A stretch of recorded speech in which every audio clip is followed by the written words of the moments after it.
சொல்ல முடியாது. நம்ம தானே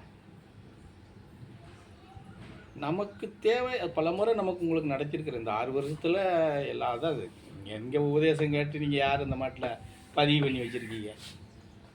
இந்த இப்போ இப்படி நடத்துனதை நாளைக்கு காலையில் கேட்டால் இப்படி உட்காந்துருப்பீங்க. என்னப்பா நேற்று சொன்னேன் அப்படின்னா பதிலே சொல்ல மாட்டீங்க. இதாட்ட உண்மை. அந்த நினைவாற்றல் நம்மக்கிட்ட இருந்தால் நம்ம ஏன் கஷ்டப்பட போகிறோம்? சொல்கிற புரியுதா? எல்லார் பிரச்சனைக்கும் உங்களுடைய மறதி தான் காரணம். சுருக்கமாக சொல்லிட்டு போயிடலாம். உங்களுக்கு விளக்கம் கூட சொல்லணுங்கிற அவசியமே இல்லை. எல்லா விஷயத்துக்கும் உங்களுடைய மறைவு தான் காரணம். நினைவு சிந்தனை ஒழுங்காக இருந்தால் எல்லாம் சரியாக இருக்குல்ல. அந்த சிந்தனைகள் மாறும்போது தானே எல்லாம் மறந்துடுறோம். அது உருவாக்கணும்னு என்னையா செய்யணும்? காசை தேடி ஓடுறோம்லனே கொண்டு போக போறோமானே காசை. அது யாருக்குமே புரிய மாட்டேங்குது. இல்லை என்னது இருந்தாய் என்ன உருவாக்கணும்? மறதி ஏன் வருது? மறதி இல்லாம இருக்கணும்னா என்ன செய்யணும்? என்ன செய்யணும் அப்படி தானே? அதான் எதுக்கு தேவைப்படுது? கடவுள் கேட்காது எதுக்கு காசு தேவைப்படுது? சரி, நீங்கள் 2 பேரும் பேச முடியுங்க. நான் அப்புறமா பேசுகிறேன். ஏன்னா உங்கள் 2 பேர்த்தும் குறுக்க போனால் உங்களுக்கு வர்ற அந்த மைண்டு போயிருக்குல்ல.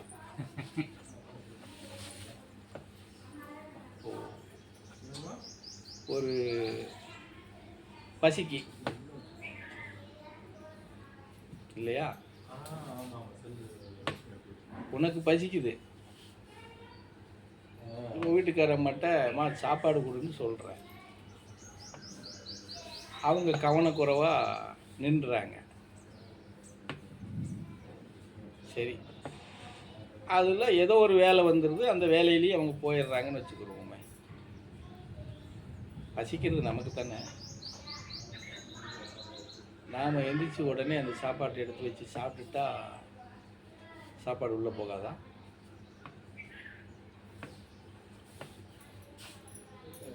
அந்த ஒரு சிறிய சைப்புத்தன்மை கூட உங்கள்கிட்ட இல்லைங்கிறப்போ மறதி எப்படி உனக்கு மறதிங்கிறது வரத்தானே செய்யும்.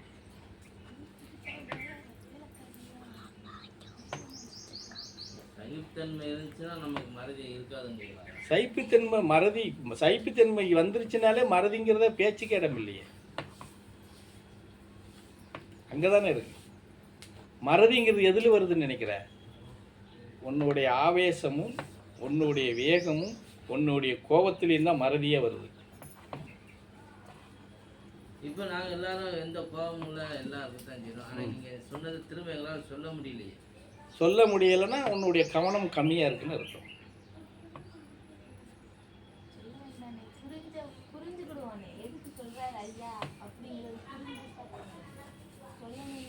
கொஞ்சம் பொறுத்தாய் அம்மா, முந்திரி கொட்டை கொஞ்சம் அமைதியாக இரு, வாங்க சரியா? அது உனக்கிட்ட வந்து கவனக்குறைவு தானே. நீ இப்போ நான் சொன்னதெல்லாம் அப்படியே கவனம் மாறாமல் அப்படியே நீ கேட்டுக்கிட்டு இருக்கிறியா?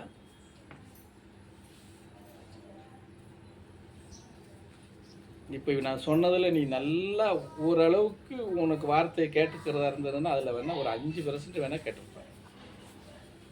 மீதியெல்லாம் நீ எந்த கவனத்துலையும் இருந்திருக்க மாட்டோம். உன் கவனமெல்லாம் வேறு பக்கம் இருக்குது. அப்புறம் எப்படி நீ இதை கவனிப்ப? இவங்க என்ன சொன்னாங்கன்னு எப்படி தெரியும்? நீ மாத்திரம் இல்லை, எல்லாருமே அதுதான்.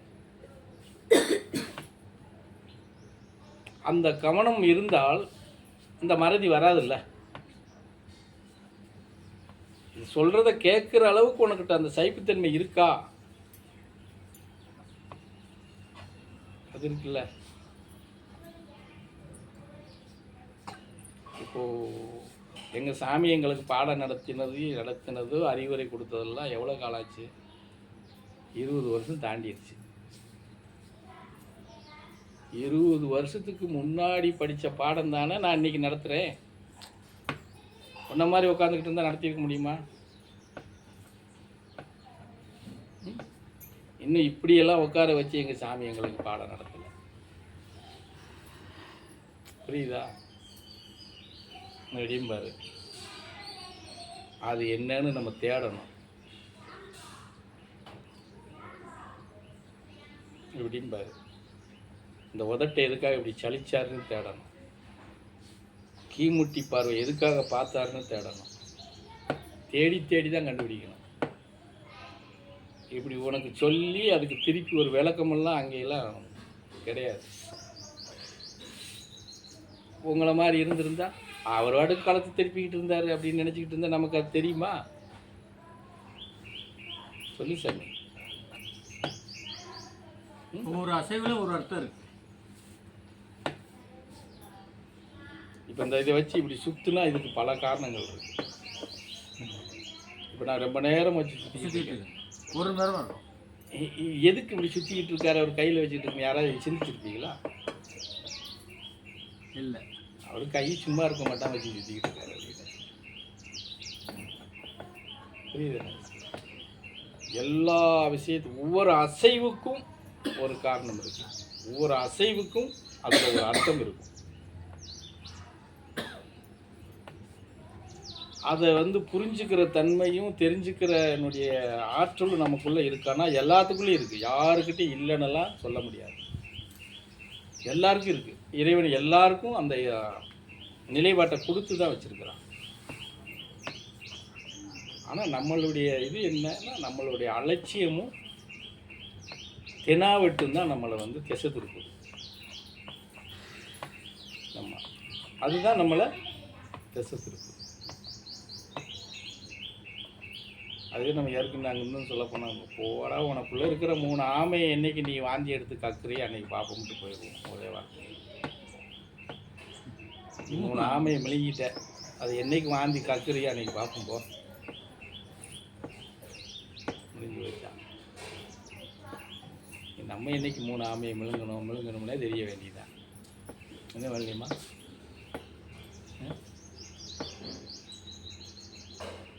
சொல்லு பார்ப்போம். 3 ஆமையும் களைஞ்சிருங்க, கக்குங்க, சொல்லுங்க.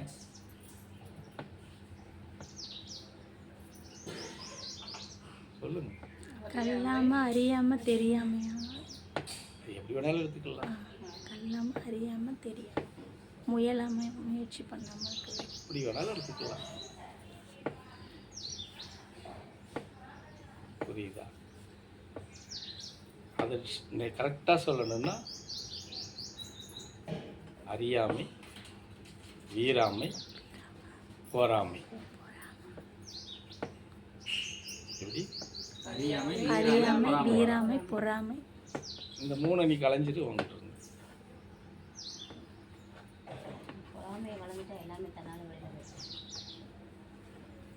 நான் தாண்டா அப்படின்னு அப்படி நெஞ்ச காட்டுறது மறந்துடு. நம்ம எப்படி ஒன்றும் தெரியாத மாதிரி குழந்த மாதிரி இருக்கோம், நம்மளும் மனுஷன் தானேன்னு யோசிக்க ஆரம்பிச்சிட்டு அறியாமே போயிடும். வீராம விட்டு விளையுது, நான் தான் கெட்டிக்காரன்னு சொல்கிறத மறந்துடு.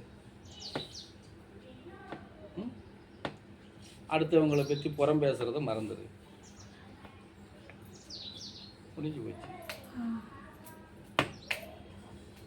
இந்த ஆமையில் இன்னும் நிறைய சொல்லலாம், மாற்றி மாற்றி சொல்லிக்கிட்டே போகலாம். ஆமாம், புரியுதா? அப்போ அது நம்மகிட்ட இருக்குல்ல, யாருக்கிட்ட இல்லைன்னு சொல்ல முடியும். யாருக்கிட்ட இல்லை இதில் அப்படின்லாம் சொல்ல முடியாது. புரிஞ்சுது? அதை களையணும். களைஞ்சாதான் நம்ம ஒரு பிரச்சனை வருது. இப்போ காலையில் அந்த சாமி சொன்னாங்க, அவர் சொன்னது எல்லாமே அப்படியே நான் நம்பி உண்மைன்னு எடுத்துட முடியுமா?